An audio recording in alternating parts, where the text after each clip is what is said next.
Alright, so it's September, the very end of the summer. The fall is beginning, the leaves are starting to change, and the video games are starting to roll out. We're talking about the big ones now, the end of the year, holiday season games, right? But September, for me anyway, as you can see, I've got a few different things up on the shelf, but none of these are anything that's going to be nominated for September.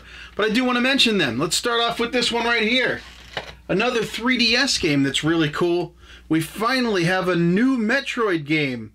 Well, new in the sense that this is a remake of Metroid 2 from the way in the back Game Boy, the original Game Boy. We're talking that green and black, black and white monochrome thing. But yeah, they came out with these really cool amiibos and stuff. Look at that. Real nice stuff. You can squish it. Yeah, you can squish it. I like to squish it. Nintendo also brought out the Super Nintendo Classic, the SNES Mini, SNES Mini, however you like to say it. Super Nintendo, SNES, SNES. But the real standout on this one was, of course, Star Fox 2 officially being released.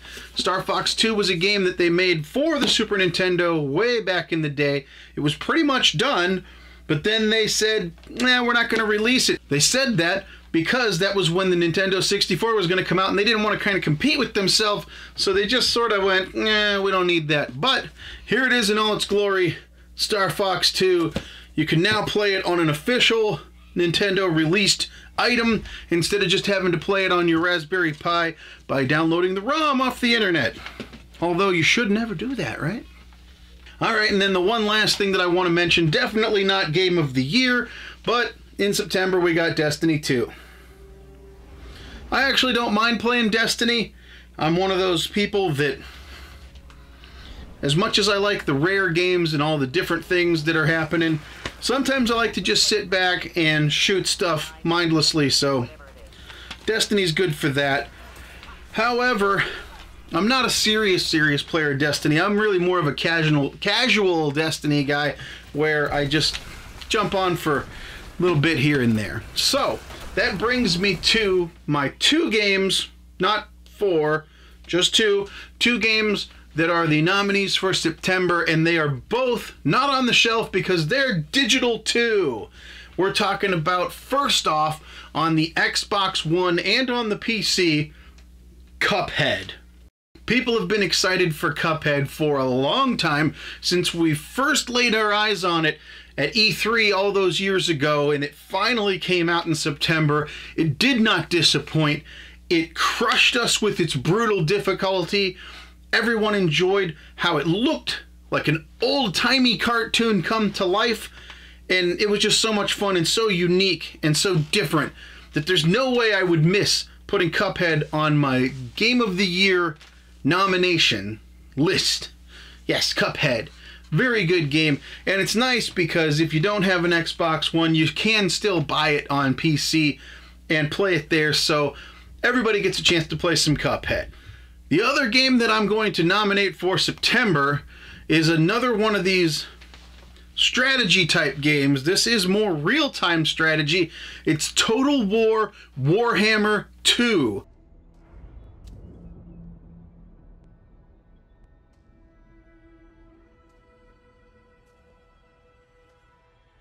Yes, Total War Warhammer 2. Some say that it should have probably just been an expansion on Total War Warhammer 1. Man, that's a lot of syllables to say. But Total War Warhammer 1 was very exciting. It took the Warhammer world, you know, Warhammer 40,000 or whatever. I'm not into that game very much, and I'm not much of a board game kind of guy, or painting little miniature figures and stuff like that, but that series and that whole property has so many different, I mean, unique things that you could use in a game. Total War has always been more of a historical type of a game. Now they mix the fantasy with the combat from all these historical battles, smash them together. Total War Warhammer is really awesome, and so Total War Warhammer 2 is out, and the really cool thing about it now is that if you have the first game and you buy the second game, there's a free update that happens that puts both of them together and meshes both of their worlds together, and you get this one massive world to explore and dominate, and it apparently takes next to forever to go through the whole thing. But that game for me is one of those ones where if I fire it up on my computer and I play it for a while, I'm gonna be hooked. It's one of those ones where it's 9 o'clock and I'm gonna play it for a little while, and I turn around and it's 1 or 2 in the morning. Total War Warhammer 2. Very cool PC game. Alright everybody, so check your wallets. We're now getting into Broketober. Yeah, you better have a second job or maybe a third one in order to make it through October, especially this year. Tons and tons of stuff has come out in October. But I did whittle it down to 2 games that are my Game of the Year nominees, but in October, because there's so much going on, I actually have 3 games that I'm going to mention. So let's start off right now with South Park: The Fractured Butthole.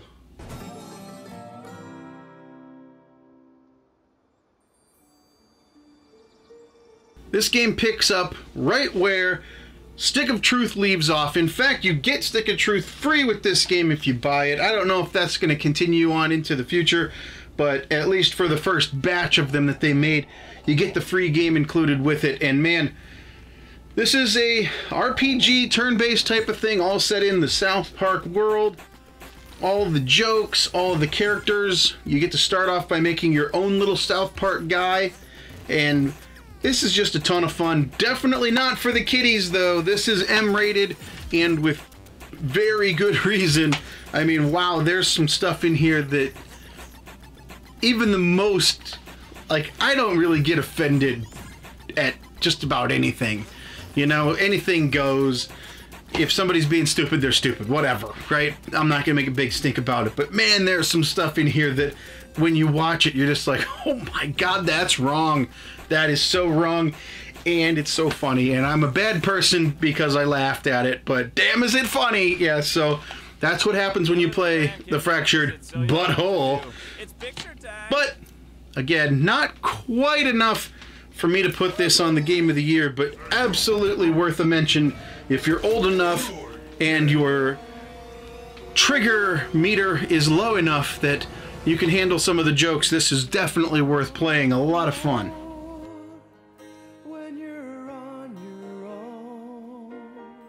Next up was the first game that kind of got the, well, it's not the first game, but it's the first big game that everybody was talking about as far as some of the loot box controversy, and that's Shadow of War, Middle-earth, Shadow of War.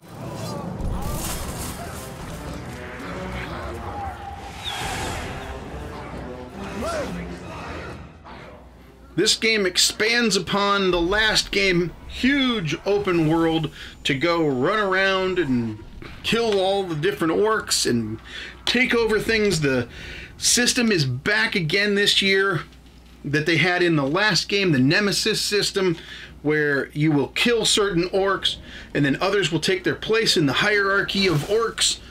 They remember you. If they kill you and then you come back and try to fight them again, they'll remember that they beat you last time and remind you about it and things like that. That's really fun. That's absolutely the draw to these Shadow of Mordor and Shadow of War. Of course, we have to mention the loot box controversy, where they want you to buy with real money more high-level orcs, which you may need to actually finish the game at the end. So that's the one big drawback. Also, the other reason why this doesn't get onto my Game of the Year list is because there's so much repetition. You repeat things a lot.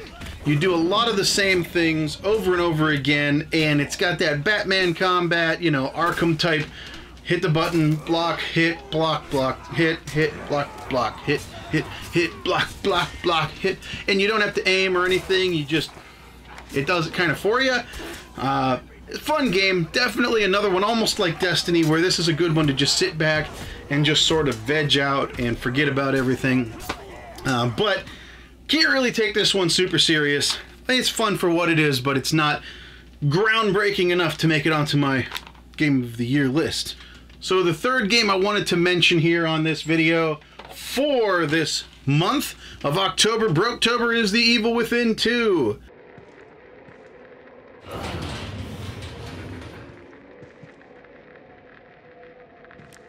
Another game that is expanding upon the last game and continuing where they left off. It's got a good story, got some little open world sections, a lot of things to fight, a lot of things to battle.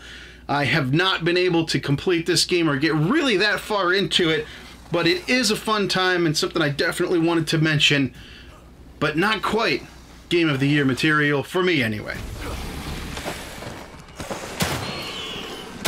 A lot of those games I mentioned are very good, but only 2 of them can make it onto my Game of the Year list. So let's start off with Wolfenstein 2, The New Colossus.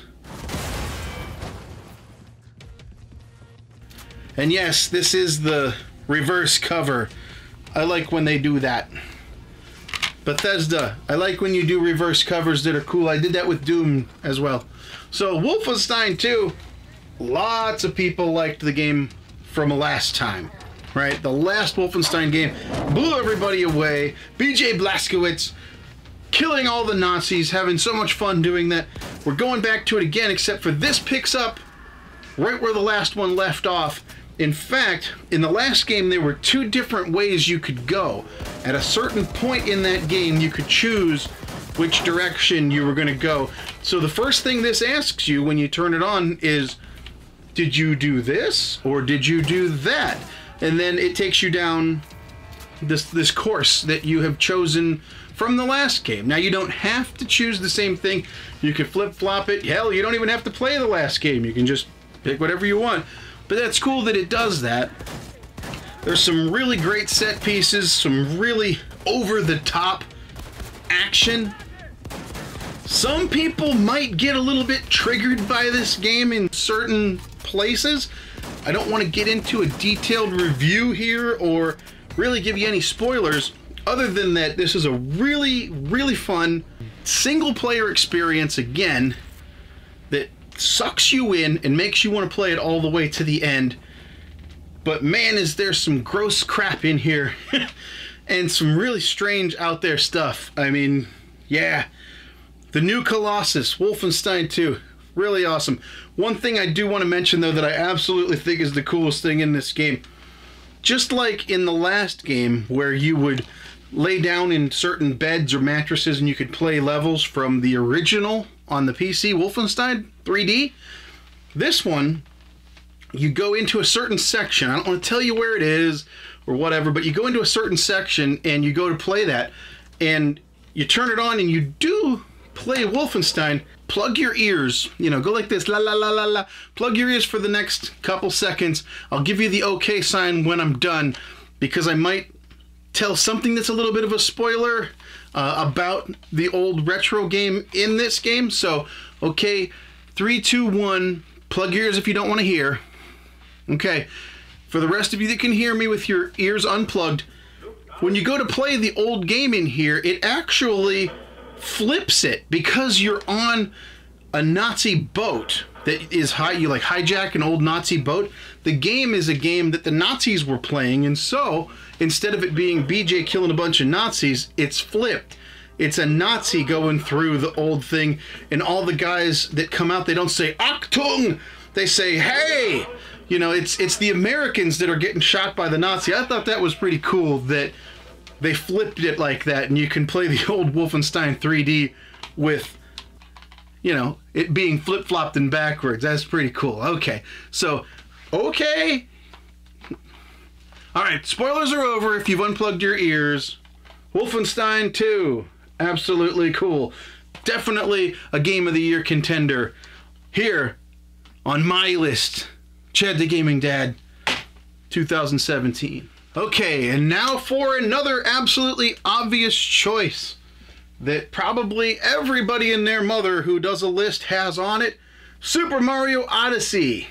Yes. We've heard about this game for a long time, and it was the promise. Besides Zelda, this was the promise of why you would want to get a new Switch, right? play Super Mario Odyssey. Now this one is not coming out on the Wii U. It's not coming out on anything else. This is a Switch only kind of a game. So, does this make you happy that you have a Switch?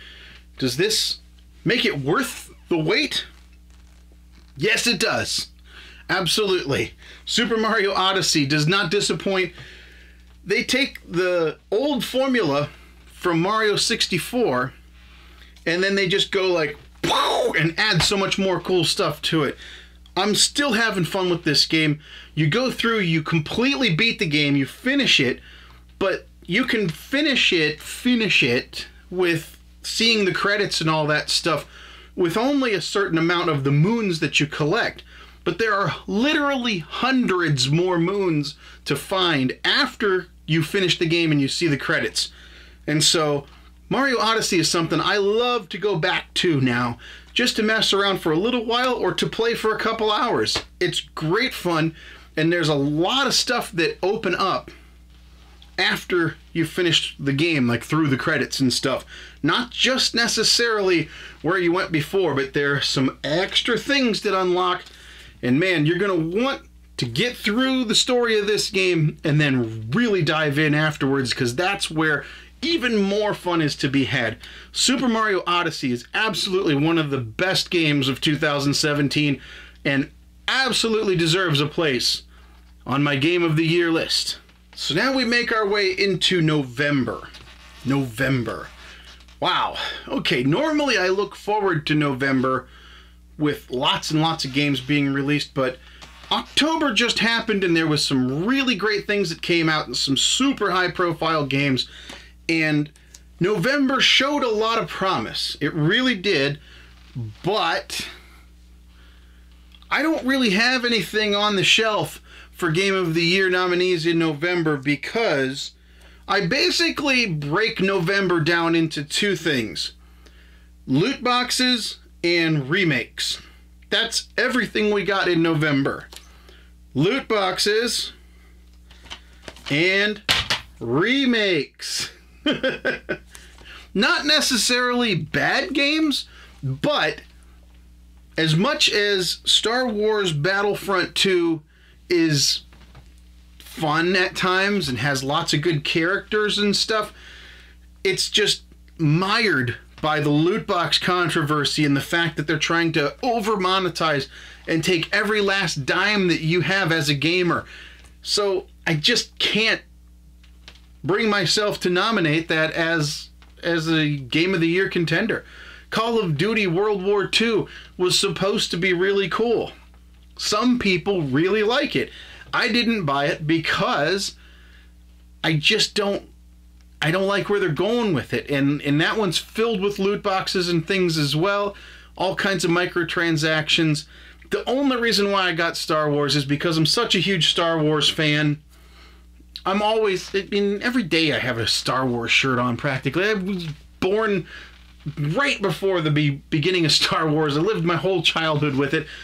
I'm sorry. So I couldn't resist Star Wars Battlefront, and it's an okay game on its own, but man, it would have been so much better if they weren't quite so greedy. But that's not what this video is all about, so I don't want to get into that too much. As far as Game of the Year contenders, like I said, there were some really fun games and some really good games that did come out in November, but most of the high-profile ones like Star Wars, I just can't nominate. But the other side of the coin is the remakes. I have 3 really good remakes right here for your Nintendo Switch. Start off with Resident Evil Collection. This is Resident Evil Revelations Collection. It's got Resident Evil Revelations 1 and 2 on here. The real gripe, look at that. Look at that box art. See that there? Can you read that? Internet download and micro SD card required. Man, it takes up like the whole top of the box. Makes it look like crap. Luckily, you're going to set them on the shelf like this and not like that. But the Switch doesn't have a lot of memory in it, and Resident Evil Revelations 2 is downloadable only. This is how you get it when you open it up. You got a Switch cartridge down there, and then Revelations 2, you got to download it. So They did a real nice job bringing these over to the Switch, and they're fun games to play in handheld, but man, I really wish that at the very least, okay, these are old games that you're re-releasing again and you're selling for like $40. Just put 2 carts in there if you have to put 2 carts in there. Don't make us download one of them. That sucks. Game's okay, but that other thing sucks. And then we've got the 2 big ones from Bethesda that they brought out on the Switch. Skyrim and Doom. Yes. Doom works really well. Really didn't miss out on anything other than the snap map, but the multiplayer is on there. It works. All the single player are on there. It works. I did a review on this. It's absolutely fun. And, you know, I'm just going to go ahead and do it. Doom was my 2016 Game of the Year. My absolute favorite game from 2016, even though it cannot win this year on a technicality because it's not really a game from this year. I'm still going to put it up on the shelf as a nominee because it's that good. Skyrim, you play this on the Switch, and this is also, the performance isn't bad. You get to play pretty much the whole game in handheld. I can play it on my TV. I can get tired, go to bed, lay down, keep playing Skyrim. I'm going to go ahead and throw this on the shelf too. Neither one of these games are going to get Game of the Year, but for this month, these are the 2 best games that I've been playing, honestly. Something else cool to note is I always wondered why these Switch boxes were so small. This is the exact same size as the screen on the Switch. Little trivia for you. And so now we come to the final month of the year, December. And again, we're kind of running out of titles. We're running out of releases. There's not a whole lot that hasn't already come out for 2017. There's still a few stragglers left to come in. We just had the Destiny expansion, if you're into Destiny. The Curse of Osiris, another really good old game that's being remade and re-released again on PS4 is Okami HD. Okami is a really fun game from back in the PS2 days, and it's got this really cool mechanic where it looks like watercolor painting, Japanese style, and in order to do certain things, you have to bring up, it's like a celestial paper or something, and then you use the controller to draw and do swipes, and you make something on there, and that activates things in the world. So they've up-resed it. It's now can be played in 4K. So that's a really, really good game. It's sort of Zelda-like, more like the... you want to say it's more like Zelda of old, the old Zelda formula, right? So Okami HD, that's something to note, as well as Destiny. There are a few other things that are releasing, but nothing that's super high profile. So, kind of by default, my nominee, and there's only one for this month. I know I said I was going to have 2. The nominee this month is going to be Xenoblade Chronicles 2. I really like Xenoblade Chronicles. In fact, back when I was more into collecting games, especially older games, I did get a copy of the original Xenoblade Chronicles on the Wii, and I played through a good bit of that, and I really liked it. I played it on the 3DS when they came out with that. I played Xenoblade Chronicles X on the Wii U, and that one's really good. In fact, I did a video about it that Xenoblade Chronicles X, or Cross, however you like to say it, I think at times looks a lot better than this one. And it's not because the Switch is holding it back or can't do it or something. I think it's just that they went with a more cartoon type style to this game. But ultimately, it's still Xenoblade Chronicles, and it still retains the fun gameplay and the combat that I've always enjoyed in all of the Xenoblade games, where you get to choose. It's kind of strategy a little bit. You get to choose what abilities and what type of weapons and what type of helpers. They call them blades. It's a long story to describe exactly what's going on in this game, but if you like a very long JRPG with a little bit of strategy and a giant open world that looks really cool, you can't go wrong with Xenoblade Chronicles, any of them. But this is the new one, Xenoblade Chronicles 2 on your Switch. So that's it. There you have it. Those are the nominees for 2017, the Chad the Gaming Dad Game of the Year nominees. And I hope you liked the videos. I hope you had a good time. And stay tuned, because I'm going to take the top 5 games, with number 1 being the game of the year, here for my channel, Chad the Gaming Dad. And that's going to be coming up next. So till next time, remember, you never outgrow video games. My name's Chad the Gaming Dad, and I hope to see you here for the finale of the 4-part series of 2017 review with the games in the game of the year. And God, I keep calling it different things every time, whatever it's called, and it's extravaganza. But next time, we're going to count down the top 5 games out of the nominees. Number 1 is going to be my Chad the Gaming Dad 2017 Game of the Year. We'll see you then on the next episode. So long, everybody. Thanks again for watching. If you liked that video, please press like and subscribe. I love hearing from you guys, so leave your comments and any suggestions down below. Remember, there's tons of other gamers out there just like you and me, and they also know that you never outgrow video games. Feel free to share these videos all over social media, Twitter, Facebook, or whatever you use. This channel is for all of us. Let's make sure they know that they are not alone. Thanks again for watching, and we'll see you on the next one.